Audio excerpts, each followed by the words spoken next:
Hello class 6 student आज हम करेंगे अपने क्लास 6 के हिंदी सब्जेक्ट का रिवीजन। बच्चों, जल्दी ही आपके एग्ज़ाम स्टार्ट होने वाले हैं, इसलिए आपको अपना वर्क भी कंप्लीट करना है और अपने जो भी क्वेश्चन आंसर हैं, बुक वर्क, कॉपीज वर्क, वो सब भी लर्न करना है। तो इसके लिए हम रिवीजन करेंगे, तो जल्दी से अपनी बुक कॉपी निकालिए और मेरे साथ आप रिवीजन कीजिए। तो क्लास 6 में हमारे हिंदी फर्स्ट में 3 चैप्टर हैं, जिसका नाम है मेरा देश महान बने, नादान दोस्त और वे दिन। सबसे पहले मेरा देश महान बने, ये एक कविता है, ये मैंने आपको कराई थी। तो इसमें क्या आ जाते हैं, आपके वर्ड मीनिंग आ जाते हैं। सबसे पहले ध्येय, लक्ष्य, निज, अपना, व्रज यानी कठोर, सख्त, श्रेय, उत्तम, श्रेष्ठ, गुरुता यानी महानता, कोटि, करोड़, विधान, नियम, वर्ण, अर्चन, पूजन। इसके बाद आ जाते हैं आपके सही विकल्प के सामने सही का निशान लगाइए। हमारे तन मन में किसका ध्यान होना चाहिए? देश का। प्रियजनों के लिए हमें कैसा बनना चाहिए? फूल बनना चाहिए। भागीरथी क्या है? एक नदी है। देश महान कैसे बन सकता है? यदि देश में एकता हो तो क्या है? देश महान बन सकता है। इसके बाद आ जाता है हमारा चैप्टर 2 नादान दोस्त। नादान दोस्त में हमारा ये है हमारे वर्ड मीनिंग। कारनीस क्या होती है? दीवार की कंगनी। पेचीदा, जटिल, हिकमत, बढ़िया, आहिस्ता, धीरे, अंदाजा, अनुमान, सेती, पक्षियों द्वारा अंडों को गर्म करने की क्रिया। जैसे चिड़िया अपने बच्चों को सेती है ना।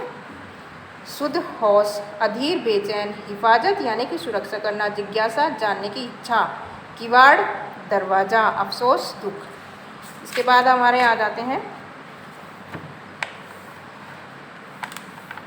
ये आपको नीचे दिए गए वाक्यों को कहानी के आधार पर सही क्रमांक दीजिए। इसके बाद नीचे दिए गए शब्दों के अर्थ लिखकर वाक्य में प्रयोग करना है। कसूर, अफसोस, हिफाजत। Okay student. इसके बाद आ जाता है हमारा चैप्टर 3, इसका नाम है वे दिन। ठीक है, इसके वर्ड मीनिंग आ जाते हैं। चमनिस्तान, बाग बगीचा, बेड़ियाँ, जंजीरें, निर्वाह, गुजारा, मनचला, चंचल, बाधा, रुकावट, सामंजस्य, तालमेल, हौसला, हिम्मत, सदृश्य, बराबर, दरियाफ्त, बहुधा, असीम, सीमातीत, जिसकी कोई सीमा न हो, उसे क्या कहते हैं? असीम। वक्र, टेढ़ा, खुल्लम खुल्ला यानी कि सबके सामने, आम दरख्त यानी कि हरकत या गति। इसके बाद नीचे गए शब्दों के अर्थ लिखिए। इसके बाद आ जाता है हमारा सही विकल्प के सामने सही का निशान लगाइए। 22 मई 1922 के दिन गणेश शंकर विद्यार्थी कहाँ थे? लखनऊ जेल में। युवकों को ब्रिटिश पुलिस ने किस अपराध में पकड़ा था? गांधी जी का काम करने के अपराध में। जेल में बंद अधिकांश युवक कैसे थे? बेकसूर। विद्यार्थी जी का क्या पढ़ने में बहुत आनंद आता था? रामायण। इसके बाद आ जाती है हमारी रिक्त स्थानों की पूर्ति। खुली धूप और गर्म हवा के थपेड़े किसी चमनिस्तान के झोंके जैसे मालूम होते थे। बैरक में केवल एक चारपाई भर की जगह थी। दूसरे डैश को भी आसपास आने की आज्ञा नहीं थी कैदी को। गांव और शहरों में जो आदमी तनिक भी डैश और बड़े डैश का होता उसे जेल भेज दिया जाता। क्या होता? तनिक भी मनचला होता और हौसलों वाला होता उसे जेल भेज दिया जाता था। जेल में डैश न थी, परंतु अकेले होने के कारण समय नहीं कटता था। जेल में क्या थी? कोई तकलीफ नहीं थी, लेकिन अकेले होने के कारण कोई समय नहीं कटता था। ओके स्टूडेंट, ये तो हो गया आपका बुक वर्क। इसके बाद आ जाते हैं हम इसके क्वेश्चन आंसर पर।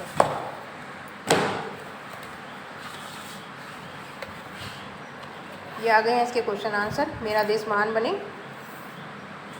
हमारा उद्देश्य क्या होना चाहिए? देश को महान बनाने का। प्रिय को फूलों की मुस्कान बने से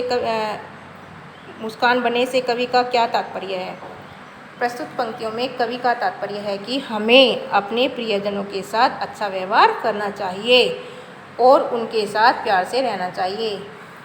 नंबर 3 है, कवि के अनुसार हमारा देश कैसे महान बन सकता है? कवि के अनुसार सभी देशवासियों के एक होने से हमारा देश महान बन सकता है। प्रकृति हमें क्या संदेश देती है? प्रकृति हमें सदा हंसते और मुस्कुराते रहने का संदेश देती है। कवि किसे महान बनाना चाहता है? देश को। कवि के अनुसार स्वर्ग कहाँ है? भारत देश में। जीवन एक समान कैसे बन सकता है? सभी के एक होने पर। ठीक है, इसके बाद आ जाता है आपका चैप्टर 2 नादान दोस्त। केशव कार्निश तक कैसे पहुंचा? केशव चौकी के ऊपर स्टूल रखकर कार्निश तक पहुंचा।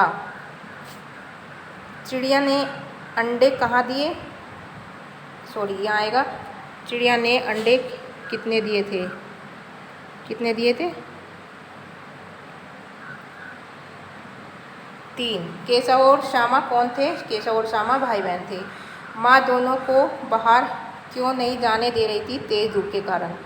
इसके बाद है श्यामा केशव से बार बार क्या दिखाने के लिए कह रही थी? श्यामा केशव से बार बार अंडे दिखाने के लिए कह रही थी। केशव ने श्यामा का घोंसला क्यों नहीं दिखाया? श्यामा के गिरने के डर से केशव ने उसे घोंसला नहीं दिखाया। चिड़िया ने अंडे क्यों गिरा दिए? केशव ने चिड़िया के अंडों को छू लिया था, इसलिए चिड़िया ने अंडे गिरा दिए।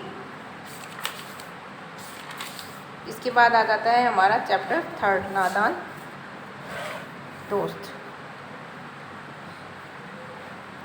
चैप्टर 2 है नादान दोस्त। इसके ये आ गए हैं यहाँ पर दीर्घ उत्तरीय प्रश्न।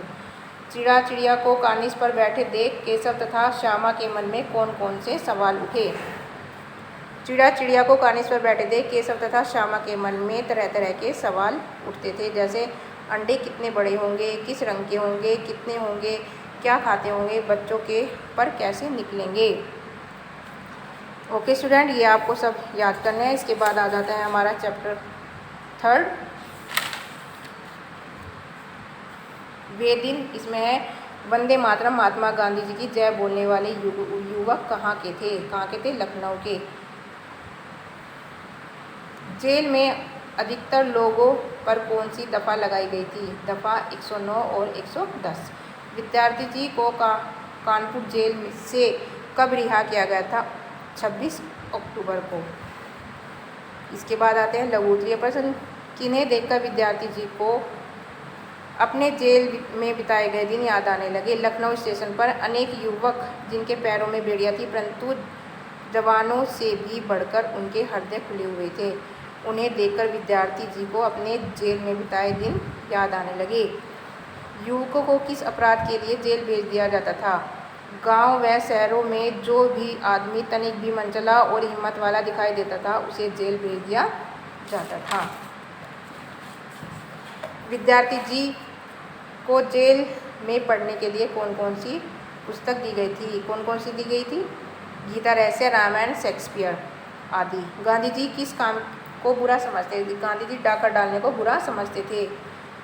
दीर्घ उत्तरीय प्रश्न आ जाते हैं। कानपुर जेल में विद्यार्थी जी को सबसे अधिक क्या तकलीफ थी? कानपुर जेल में विद्यार्थी जी को सबसे अधिक तकलीफ अकेलेपन से थी, क्योंकि अकेले होने के कारण समय नहीं कटता था, इसलिए विद्यार्थी जी दिन में घंटे मिनट तक गिन डालते थे। लास्ट क्वेश्चन है आपका, बैरक में बंद विद्यार्थी जी के लिए व्यायाम करना क्यों आवश्यक था? बैरक में बंद विद्यार्थी जी के लिए व्यायाम करना इसलिए आवश्यक था क्योंकि वहाँ कुछ काम करने के लिए नहीं था, सारा दिन बैठे बैठे कटता था। बैरक में केवल चारपाई भर की जगह थी और विद्यार्थी जी को मीलों पैदल चलने की आदत भी थी, इसलिए उनके लिए क्या था? व्यायाम करना ज़रूरी था। ओके स्टूडेंट, ये हो गया आपका हिंदी फर्स्ट। अब हम करेंगे हिंदी सेकंड।